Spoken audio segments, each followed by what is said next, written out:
ये जो एक जेनरिक थॉट प्रोसेस है कि भैया कोई था वो अब मर गया है, अब उसके बारे में किसी भी तरीके की बुरी बातें मत बोलो। मैं इस चीज़ के सख्त खिलाफ हूँ बिकॉज़ ठीक है, अगर अगर हम किसी ऐरे-गहरे नत्थू-खैरे के बारे में बात कर रहे हो तो कोई दिक्कत वाली बात नहीं है। लेकिन अगर हम किसी ऐसे व्यक्तित्व के बारे में बात कर रहे हैं जिसके डिसीजन मेकिंग से या जिसके हाँ या ना से देश के गरीब-गुरबा या देश के आम जनता इम्पैक्ट हो सकते थे या होते थे या होते आ रहे थे। अगर हम ऐसी किसी पर्सनैलिटी की बात कर रहे हैं तो उसकी पूरी विवेचना होनी ही चाहिए। बेशक इसमें कोई डाउट नहीं है कि अब वो हमारे बीच नहीं है और उनको हमारी तरफ से श्रद्धांजलि होनी चाहिए, लेकिन जो वैसे व्यक्तित्व की लेगेसी रही है, उसके बारे में बात करने में किसी भी तरीके की कोई बुराई नहीं है, मेरा ये मानना है। देश के प्रधानमंत्री रहे 2004 से 2014 तक प्राइम मिनिस्टर मनमोहन सिंह अब हमारे बीच नहीं है।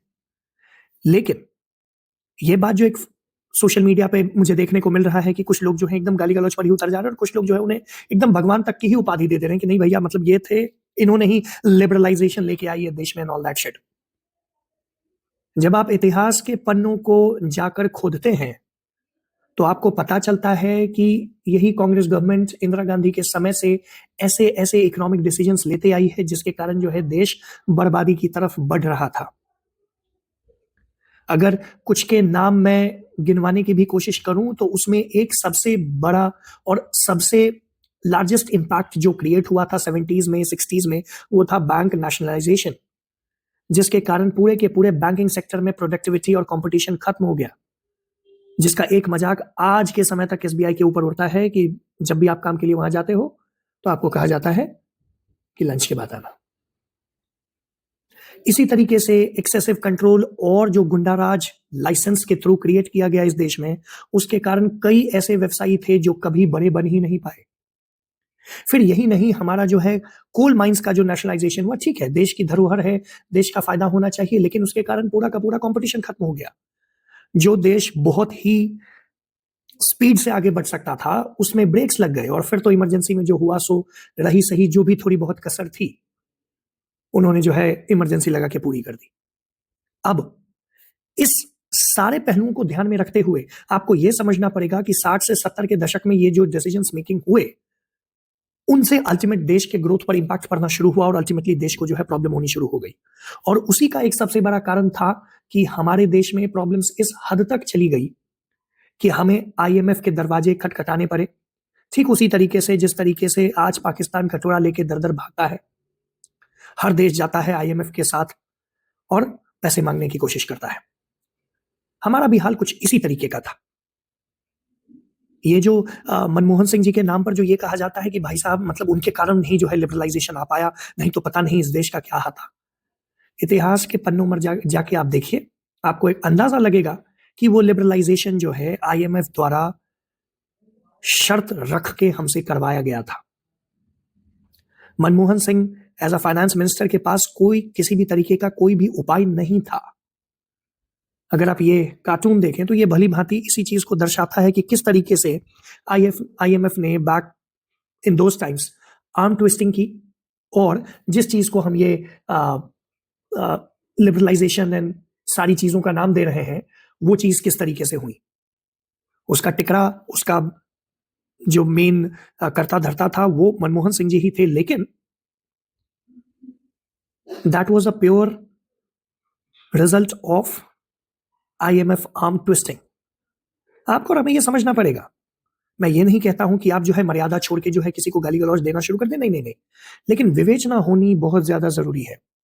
कोई अगर आपको आके ये कहता है कि नहीं यार अब तो वो इस दुनिया में नहीं रहे, ऐसी कोई भी बात करना ठीक नहीं है, तो मैं कहूंगा कि क्या आप हमारे देश के इतिहास से 2004 से 14 के बीच में जितने काले कारनामे हुए हैं, जितने स्कैम्स हुए हैं, क्या उसे हटा सकते हैं? नहीं हटा सकता है। उससे जो देश को जो नुकसान हुआ क्या उसकी भरपाई की जा सकती है? नहीं की जा सकती है।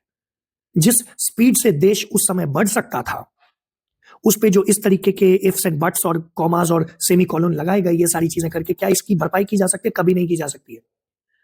आज हमारा देश तीसरे नंबर की अर्थव्यवस्था बनने जा रहा है। अगर उस समय सारी चीजें सही तरीके से की गई होती या उससे पहले कोई गलतियां नहीं हुई होती, तो तीसरा छोड़ो, हम दुनिया की पहली इकोनॉमी होते। जब पूरे दुनिया में ही हमारा डंका बोलता है, जब पूरे दुनिया की इकोनॉमी को चलाने में भारत का बहुत बड़ा हाथ है, जब पूरी दुनिया में ही हर जगह हम ही सबसे बड़े डायस्पोरा हैं, तो हमारे अंदर टैलेंट की कमी है, ये बात बेवकूफी होगी बोलना। तो इसीलिए मेरी एक सिंपल सा इसमें टेक है कि मनमोहन सिंह के काम की विवेचना एकदम होनी चाहिए, बुराइयां होनी चाहिए, और जिन लोगों का ये कहना है कि अब वो इस दुनिया में नहीं है, क्या फायदा, उन लोगों से मैं यही पूछना चाहूंगा कि पिछले 10 साल से वो कहां थे। A coward dies 1,000 deaths and he was the one. इसमें मुझे कोई डाउट नहीं है ये बात बोलने में। अगर वो मनमोहन सिंह जी जो इतने टैलेंटेड थे, ऑक्सफोर्ड से पढ़े लिखे थे, वो अगर देश के प्रति डेडिकेटेड होते तो हो सकता है आज देश किसी और ऊंचाइयों पर होता। लेकिन देश के प्रति डेडिकेटेड होने के बदले वो किसी परिवार की तरफ जो है डेडिकेटेड थे, दिक्कत वहां से शुरू होती है। और इसीलिए विवेचना होनी जरूरी है, इसीलिए आपको सच्चाई जानना जरूरी है, इसीलिए आपको पता होना चाहिए कि क्या हुआ था, लेकिन उससे ज्यादा इंपॉर्टेंट हो जाता है यह पता करना कि कैसे हुआ था। सच्चाई बिना जाने हमने गलत लोगों को हमेशा अपने ऊपर पॉलिटिक्स में बिठाया। समय बदल चुका है, देश आगे बढ़ रहा है। आपको और हमें एकदम इस बात का ध्यान रखना पड़ेगा कि देश हम किन हाथों में दे रहे हैं। अगर उन हाथों में दम ना हो तो देश का क्या हाल हो सकता है, इसको 2004 से 14 के बीच में जितने स्कैम्स हुए हैं, जितना देश का नुकसान हुआ है, उससे हम अंदाजा लगा सकते हैं। आगे के लिए हमारे लिए यही सीख है कि देख समझ के हमें चुनना होगा। देश के ऊपर कुछ भी नहीं है, यह समझना होगा, और आपका और हमारा फायदा तभी होगा जब देश का फायदा होगा। इसी के साथ मैं अपनी वाणी को विराम दूंगा, फिर मिलेंगे। जय हिंद।